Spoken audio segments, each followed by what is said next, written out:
You are right, Mahito. I am you.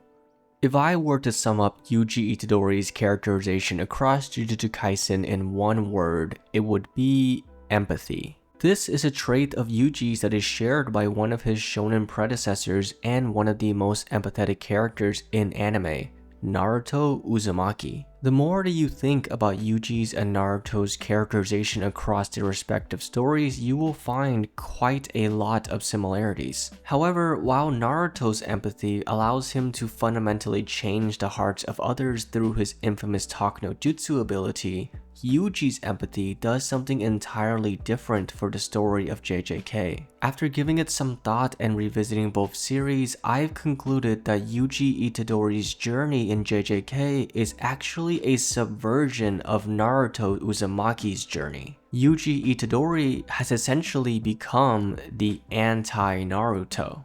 Let's get the surface level similarities out of the way before we start diving into the deeper meanings of these two protagonists. Naruto and Yuji are both from a world with a magical power system that leads to conflicts between said power users. They are both the goofball members of a 4-person squad that consists of a Giga Chad white-haired leader, an edgy dark-haired best friend, and the obligatory girl. They are both also the host for an ultra-powerful monster that will destroy the world if they lose control of it. Not to mention, it is later revealed in the story that both of these characters are related to very plot-relevant characters and thus have inherited powers due to these familial connections. I know that Gege Akutami has stated that it was Bleach that inspired JJK's creation, but the similarities between Yuji and Naruto are pretty undeniable. However, once we look past the superficial aspects of these two young men, we can find that while their stories echo one another, the execution of their stories is the complete opposite. But before we get into that, I'd like to take a minute to thank our sponsor, NordVPN. You shouldn't forget the relationship between yourself and the internet. Hackers and criminals have gotten so advanced that many Wi-Fi networks, especially free public ones, can be compromised by bad actors who are after your sensitive information. Fortunately for you, the sponsor of today's video, NordVPN's got your back. NordVPN has an incredibly advanced and secure encryption system that keeps your data safe from phishing, malware, DDoS attacks, and so many more threats that you can encounter on the internet. You can feel more secure when you're watching anime knowing that your information and privacy can't be touched. And speaking of watching anime, NordVPN also offers thousands of global VPN servers for you to use, so if you're traveling or live in a region where you can't watch certain shows like Chainsaw Man, Nord's got you covered there as well. My lucky viewers get to take advantage of an amazing exclusive offer by clicking the link in the description down below in this video to get up to 71% off NordVPN's 2-year plan plus 3 months extra. Thank you again, NordVPN, for sponsoring this video, and now back to your regularly scheduled content. One of the major differences between Itadori and Naruto can be found in their primary motivations. Like any other shonen protagonist, there is an overarching goal that Naruto aims to achieve: becoming the Hokage. The Hokage is not only the leader of his village, but acts as the pinnacle of strength and esteem in the ninja world. To achieve the role of Hokage means that you hold the most important position in the entire world. Since Naruto started his life as the village pariah, his loneliness lit a fire inside him to become someone that the world can't help but respect. Naruto's extremely ambitious goal perfectly contrasts with Yuji Itadori's goal in Jujutsu Kaisen, which boils down to essentially just vibing. In other words, Yuji wants to live a meaningful life before his inevitable demise. He wanted to uphold the promise that he made to his grandfather and not regret his life when he passes away. The idea of having a life worth living would take on many different interpretations for Yuji over the course of JJK. He initially believed that he could fulfill this purpose by being a hero and using his newfound cursed energy to save lives. This idealistic mentality was very quickly cut short by the likes of Mahito and Sukuna, who ultimately ended more lives than Yuji could ever have saved in his entire lifetime. After the events of the Shibuya incident, Yuji accepted that his role in the world isn't as meaningful or important as Gojo's or Megumi, but that he would fulfill it by exercising curses until he stopped breathing. As Yuji puts it, he is nothing more than a cog in a machine. This was the philosophy that Yuji ran with for the rest of the story until we hit chapter 265, where we find out that he reevaluated this mentality. In this chapter, Yuji opens up his domain expansion against Sukuna. However, instead of an instant hit attack like every other domain, Yuji's domain is a walkthrough of his childhood memories. This was a chance for Yuji to try to convince Sukuna to stop being, well, Sukuna. At the end of their conversation about life, we figure out that Yuji now sees that people aren't just cogs in a machine, but are all individuals with their own inherent value earned by simply existing. Yuji learned that you don't have to have any role or be anyone or do anything specifically to matter. You simply matter because you exist. Yuji's simple and idealistic outlook on life is the antithesis of Naruto's ambition. Naruto's story begins at the bottom and has him constantly rising to the top. The course of Naruto's story culminates with him ascending to the heights of the ninja world, to wear the Hokage cloak and to lead the village in the most important role in the world. Meanwhile, Yuji's story starts with him in a relatively neutral position of wanting to live a worthwhile life, and then entering a non-stop cycle of suffering, only to end up back in a relatively neutral position when he recognizes that he was already living a worthwhile life. Even some of the superficial similarities between Yuji and Naruto's characters appear to be the inverse of one another. Yuji and Naruto both have demons inside them, but while Naruto was able to befriend his inner demon, Yuji's demon is an irredeemable menace to society. Kurama was a sympathetic creature who developed his rage through centuries of control and loneliness, but Sukuna is simply a walking natural disaster that has no desire for friendships, love, or anything aside from destruction. The same type of subversion happens when you consider their respective team dynamics.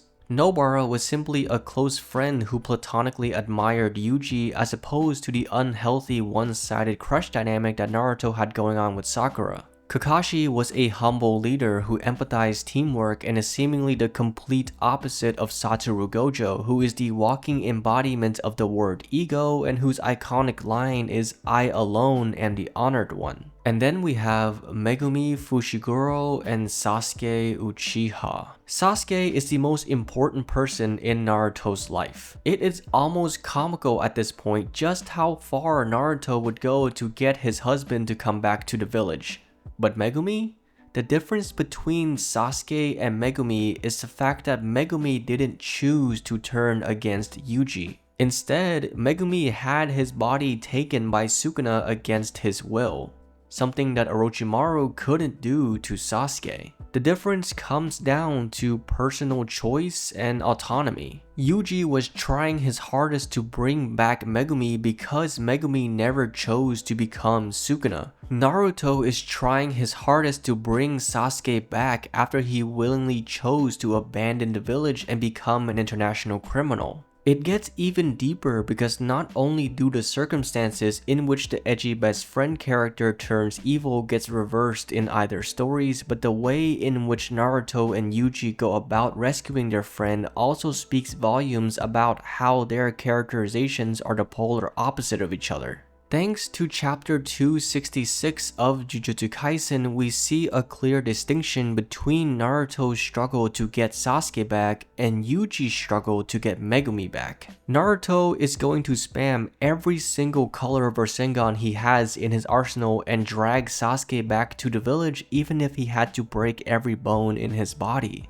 There was nothing that Sasuke could do or say to stop Naruto short of sending him to meet his parents.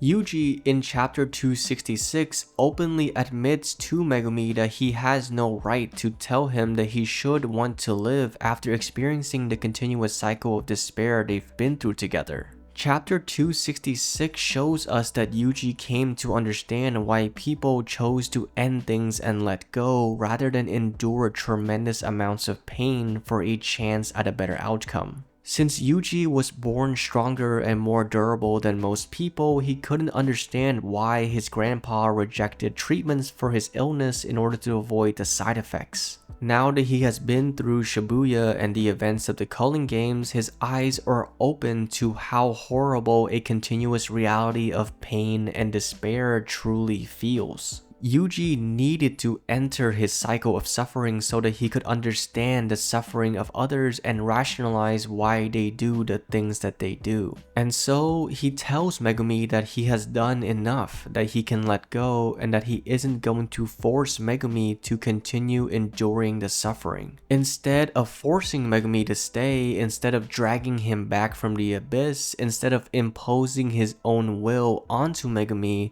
Yuji chose to empathize with him. He does tell Megumi that he would be lonely without him since he already lost Nobara and Gojo, but he is willing to let Megumi choose his own path. This highlights the key difference between Yuji and Naruto. Naruto changes others while Yuji is changed by others. One person has an unstoppable conviction and ideology that overpowers the wills of those he challenges, while the other person has their ideology challenged and adapts to every life-changing experience. The perfect encapsulation of this dichotomy can be found in Yuji's I am you speech to Mahito at the end of the Shibuya incident. When I saw this moment for the first time, I couldn't help but think back to all of those talk no jutsu moments in Naruto. The whole point of Talk no Jutsu is to allow Naruto to empathize with villains like Zabuza, Nagato, Gaara, and Obito and convert them to his philosophy through their shared experiences. As mentioned before, empathy is the trait that Naruto and Itadori have the most in common. The reason that Talk no Jutsu works is because the villains in Naruto have a sympathetic core to them and they were all victims of circumstances. Naruto could have easily turned into a Gaara or an Obito without the existence of Iruka or the ramen guy. It allows the villains of Naruto to receive genuine empathy from someone who understands and shares their pain, thus leading to their redemption after Naruto defeats them. The villains in JJK, on the other hand, are completely irredeemable. Outside of some bit villains during the Culling Games, every single major antagonist in JJK is beyond saving. Even Suguru Geto, arguably the most sympathetic villain in the entirety of JJK, is still beyond redemption to where Gojo had to end him to save Jujutsu Society. Other than Geto, the villains in JJK don't really have backstories that led up to them being villains. They were kinda just made that way. The special grade curses like Jogo, Hanami, and especially Mahito are cruel to humanity because they see humans the same way we see curses. They see us as obstacles to remove to secure their place in the world as the dominant species, to become the true humans. And don't even get me started on Kenjaku and all the vile things he has done for no greater reason than I just wanted to see what would happen, lol. And then of course there is Sukuna, who is, Sukuna. The villains of JJK are cruel to humans because it is in their nature. Some of them may look, talk, and act like humans, but villains like Mahito and Sukuna can't exist in a world of humans without destroying said world. To ask Sukuna or Mahito to stop being menaces to society would be akin to asking a hurricane to stop being so windy. This brings us back to the I am you speech that Yuji gives to Mahito. This moment almost acts as an anti-Talk no Jutsu moment. Yuji admits that Mahito was right and accepts the inherent hypocrisy in his own ideology. Humans treat curses the same way that curses treat humans. The cycle won't end until one exterminates the other, and there's no way of changing that. Some might say that Mahito's cruelty to humans is especially heinous, but if you consider the kinds of things that Jujutsu Society does to curses, it can be argued that we treat them just as badly. Jujutsu High keeps curses around to be hunted for sport by their students. And Gojo absolutely violated Jogo not once but twice. Mahito helped Yuji open his eyes to the reality of the situation. He lives in a world filled to the brim with cruelty, and there's nothing that he can do about it other than to eliminate curses until his life ends.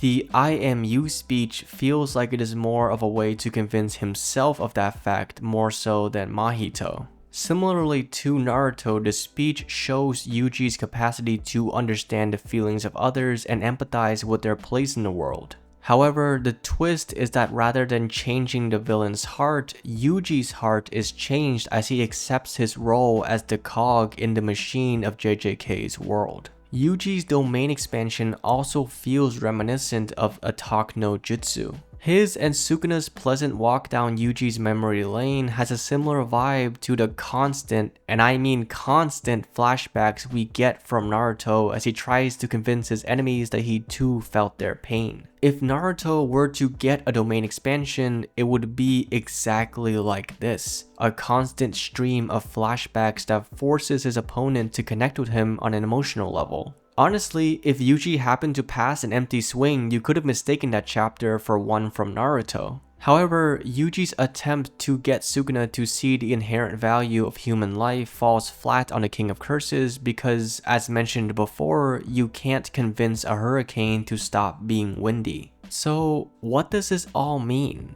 Am I trying to say that Gege Akutami is trying his best to rewrite Naruto into a more depressing story? No. Am I reaching for connections that aren't there? Maybe. But personally, I feel like the way that Yuji and Naruto are both written is a commentary on the type of shonen story that each respective author is trying to tell. Naruto is a story about overcoming adversity to achieve respect and acclaim. It is a story that motivates you to better yourself and maintain a sense of optimism because no matter how much pain and loneliness you've been through, you can endure and overcome to achieve your dreams. Jujutsu Kaisen is a story about the inherently gray and nuanced nature of the world and reminds you to give meaning to your own life. Both stories have a world that is plagued by cruelty and pain, but Naruto changes his world while Yuji accepts the world as it is and changes himself. But